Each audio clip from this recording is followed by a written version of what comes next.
आता बघा दुपारच्या 2:30 वाजल्यात आणि असलं ऊन चपकतंय कानाले म्हणजे ऊन लागतंय. तरी पण जरा थोडंसं जरा कमी आलंय बघा ऊन.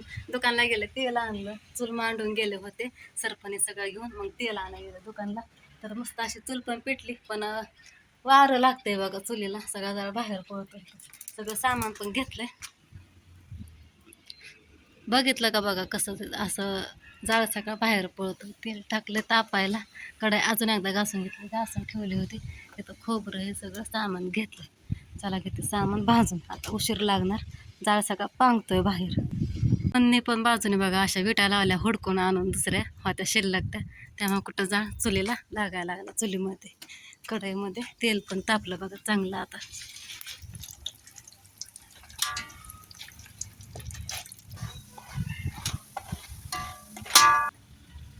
झालं बघा सामान भाजून, आता टाकला कांदा भाजायला. हळकुंड भाजला, जिरे मोहरी भाजली आणि कांदा आपला वाळूनच काळा काळा दिसत होता बा, काळा झाला होता. आत्ता ऑर्डर टाकला कढईमध्ये निवडावा घातला. नाहीतर म्हणता किती काळा केला, करपवलाय, भाजायच्या आधीच काळा दिसतोय. टाकलाच आहे बघा आताशी. इथं बघा कांदा टाकलाय, वाळवून असा झालाय. बघितलं का, सगळा काळा काळा झालाय, काळा पडलाय उन्हाने, वाळलाय कडक असा. टाकला भाजायला आणि त्यांना फोन केला, म्हणलं घरी या आणि कांदा तुमचा तुम्ही भाजा. आधीच काळा कुठं दिसतंय ते कांदा. त्यांनी म्हणलं एका जाळावरच भाज, एकच जाळ कर, नुसता पलटी कर त्याला, असं नाही का वाफीवर भाजून घे नुसता. म्हणलं तुमचं तुम्ही या. मला म्हणलं नाही कर, म्हणलं तुझं तूच. इकडे ठेवलंय सगळं सामान भाजून, जिरे मोहरी हळकुंड खोबरं धन तिकडं टपामध्ये ठेवलंय भाजून. मस्त स्वच्छ भांडे घासून घेतली होती. तर म्हणलं चला थोडं असं नाही का खालीवर कांदा केला आणि बाकीचा हारावरती ठेवा म्हणलं, आता चूल टाकणार विजवून. आता बघा संध्याकाळच्या 9 वाजून गेलं तर, आणि बघा सगळं काम झालंय. संध्याकाळ झाली काम करायला. मग अशी 6 साडेसहा वाजता सगळा लसूण हंद सोलून दिला पाठीमागनं. मला आजींनी मदत केली लसूण सोलाय थोडीशी बघा. आणि मग बाहेरचं झाडून हे सगळं मसाल्याची भांडी घासली. परत सरपणी नीट ठेवलं, चूल बनवलेली ती काढली, विटा ठेवल्या नीटनाटका. घरादारात पसारा झालता, कचरा भांडी कुठं, किचनवर सगळ्या भांड्याचा पाळा होता खरकटे. सकाळची स्वयंपाकाची जेवण हे केलेली, मुलांचं डब्बं. परत अजून मग असे 7 वाजता मुलांना मिसळ दिली खायला. आजींनी मटकीची भाजी दिली. मग घरात फरसाण शेव होतं, ते करून दिलं होतं. पाव मिसळ आणि चपाती बघा. सगळं झालं आवरून. भांडे घासायला अर्धा तास गेला भांडे घासाय बघा. परत आपाबर गेले दुर्गा, आपा आणि ते मगाशी चहा पाणी झालं आमचं सगळ्यांचं. मग परत नंतर ना भांडे घासाय भरपूर वेळ पाणी आले. मगाशीच नळाला, आता फिल्टर लावायचा भरायला बघा. गॅस नाही घासला, गॅस रोज घासणंच व्हायना, घासून म्हणते. हे सगळं नीटनाटकं ठेवलं, लसूण भरून ठेवला तिथं. ह्यात पिशवीमध्ये भाजलेल्या शेंगा ठेवल्या थोड्याशा, तिकडं टोपल्यात लसूण ठेवला बाहेरचा आणून. भांडी ठेवली घासून नीटनाटकी, पीठ ठेवायचंय बघा. मकाची कणसं हाय तिथंच पडल्यात, उचलणं पण आहे ना त्याला. मस्त राड आहे तरी पण अजून. आणि ह्या रूम मधली लाईट काय लागा नाही, चालू बंद होती. आता तर बंदच पडली बघा. त्या दिवशी जाळ्या काढताना घराच्या तिथं धक्का लागला काय कोणाष्ट, ह्यांनी मगाशी लावली होती तरी पण परत अजून विजली. ओमनी कुटाणा करून घेतलाय, तो झोपलाय वायलीच लपवलं माझ्यापासून. तिकडं बघा, आवरून तेवढं कमीच आहे बघा घरात. घड्याळ तर काय कामातच नाही. माझी कपडे राहिल्यात धुवायची बघा. आम्हाला कपडे धुवायचे, तर कपडे पण धुवून झाले असतील, पण माझं लय हाल झालं बघा. अर्धा तास थोडा लोळले, झेंडू बाम लावून सगळ्या कपाळाला डोक्याला हे सगळं लावली. तर कमी आलं. उन्हात चूल पांडली होती, उन्हामध्ये मसाला भाजला, त्याच्यामुळे जरा जास्त त्रास झाला बघा. जास्तच ॲडवान्स झाला. तरी भांडी बळबळ घासली बघा. मगाशी ते काम तसंच केलं सगळं.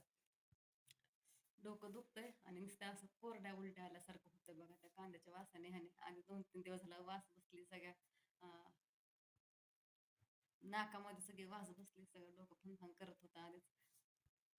त्यात मध्ये उन्हाने जाळाच्या झाळ्या ह्याने सगळ्या ह्याने हे याडवणे जास्तच झालं बघा. ओमने घेतलाय हाताला लागून, त्याच्या हाताचं साल्ट काढलं, भरपूर लागले. मग अशी लपवत होता. मला म्हणला मम्मी शर्ट आहे का. म्हणलं काय रे, जुना शर्ट मागत होता. म्हणलं काय नाही, मला हाताला बांधायचं. असं घेऊन असं असं केला होता हात. म्हणलं असं हात का लपवतोय, त्याला विचारलं लय वेळाने परत. म्हणलं लागलंय, सायकलवरनं पडलंय, किती मोठं लागलं होतं. शंभू होतं, नुकतं चालतं बघा.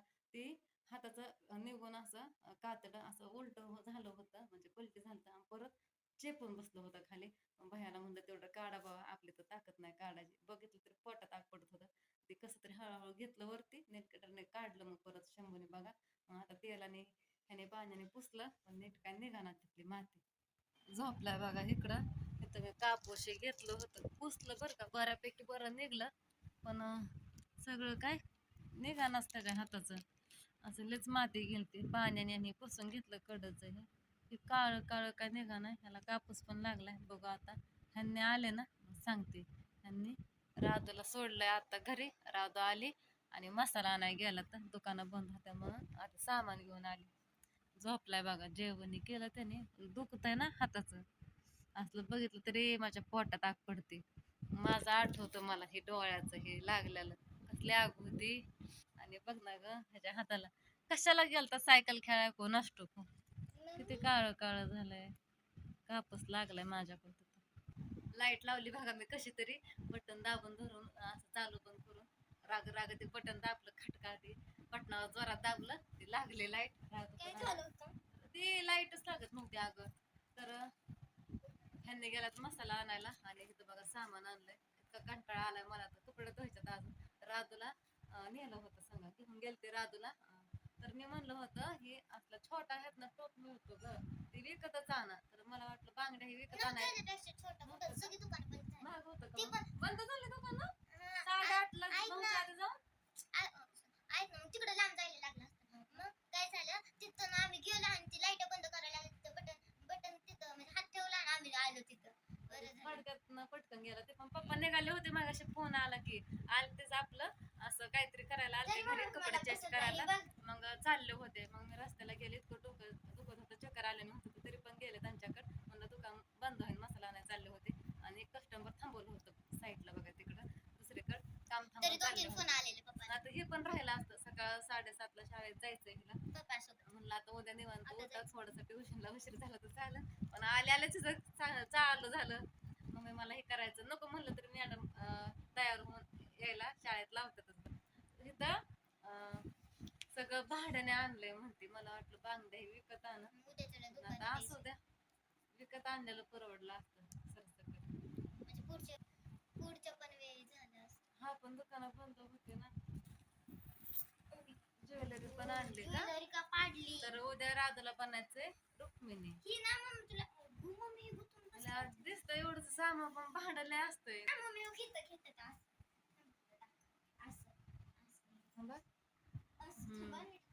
आता हे आवरायला नाही म्हणलं तरी सकाळ तास लागन, 5:30लाच उठावं लागन, तिचा डब्बा हे. हा, कशाला पण पैसे द्यावा लागतात, पैशाशिवाय काय नाही बघ, सगळं पैशावरचाच खेळ आहे. तर भाडं काय थोडं असणार आहे का ह्याला, बघू काय काय. पुढेच आपण फरशीवर टाकतो, घाल बरं गळ्यात, गळ्यात घाल, घाल पटकन, मला कपडे धुवायच्यात. दाखव कसं दिसतंय. गेली होती ना बांगड्या आणाय, गेली होती ना हे, म्हणून तिला म्हणलं एक छोटी पांढरी माळ आण. पण आता ह्यांनी दुसरीकडनं सामान आणलंय काय ना काय. राहू दे, सकाळ दाखव आता काय असेल ते. दोन डझन आणल्या होय का? तिला म्हणलं होतं 6 12 बांगड्या असू दे, बरं असू दे. हे नव्हतं पाहिजे, पण आता त्यांच्याकडे आणलंय म्हणलं ते देतातच. असं द्या, सगळंच आणलं की ग रुक्मिणीचं सामान. तुम्हाला फक्त टिकलं ते आणायला लागलं होतं स्टेशनरी मध्ये मी, पण आता दुकानं बंद होते. घाल बरे, इटू इटू इटू घावायचं. माझा हात किती खराब झाला कांद्याने, तरी सारखं पाण्यात नळाखाली आहे. हा होत ना, आपल्या गौरायांना असता अशी हवा सुटली बघा, थोडी थोडीशी हवा लागते. झाड तर नाही दारात, लागते आपली हवा. हे करून ते करून बघा, इकडे ठेवल्यात विटा, पिशवीमध्ये भरलाय कचरा, वाला कचरा एकीकड, कागद एकीकड, सगळं झाडून घेतलं. पांढरा झालाय. कढईच घासायची राहिली राहतो माझ्या पण, तेवढे काळी कढई बाथरूम मध्ये घासून जमत नाही ना, बाहेर घासा लागते मागच्या बाजून. आल्याला खोड्या करायला लागली होय ग, तीच घ्यायला लागली मासा आणि हे कुठं काय, ते माशाचं सारखं दिसतं ना आकार, माशासारखं. आली बघा वरच्या घरनं. आता इथं बघा राधूच्या हातात मी काढली मेहंदी, म्हणजे डिझाईन काढायची नव्हती, असं गोल काढायचं आणि कडनी टिपकं द्यायचं होतं. तर इथं काढून झाले बघा. ह्याला पण भरपूर वेळ गेला टिपकं हे द्यायला. आणि ह्या पण हातावर काढली बघा. डिझाईन नक्षी नव्हती काढायची, तर पप्पाने ध्यान केलं लाल टिपकं दिवस तर मेहंदी आणते. मग 10 वाजता जाऊन मेहंदी आणली पुढच्या दुकानात. झोप आता. 11:15 वाजल्या. आणि हिचं हिचं लय हसायला आलं दुर्गाचं. तिची राहिली मेहंदी काढायची राधूची, आणि मला काढ तिला फुल काढलं असं काढते म्हणलं होतं पहिल्यांदा, असं फुल काढते म्हणलं. नाही म्हणली, दीदीची काढली तशीच काढ मला पण. तिचं ठेवलं साईडला हिला मग असं टिपकं तिला तिने टाकलं पुसून. ती कशी खराब केलं हात बघा हिनं, हाताने कारभार केलाय साईडला. झोप आता. मला म्हणली ह्याच्यावर पण काढ तशीच. म्हणलं मम्मीने दिवसभर काम केलंय ना, मम्मीला कंटाळा आलाय ना, झोपू दे म्हणलं, उद्या काढू म्हणलं. हा म्हणली. मग म्हणली फुल काढ. आणि तिला कसं कळतंय बघ ना, तुझी बोट रंगवली म्हणून माझी पण रंगव म्हणली. मग तिला नादी लावाय पुढची बोट रंगवली म्हणली मागची. मागची बोट रंग. तिला म्हणते या, माझी छान आहे मेहंदी तुझी नाही. मम्मी मला काढते तुला नाही काढत का, आता तिची ठेवली होती काढायची म्हणून. हाय छान आहे. दीदीची कशी आहे? छान आहे.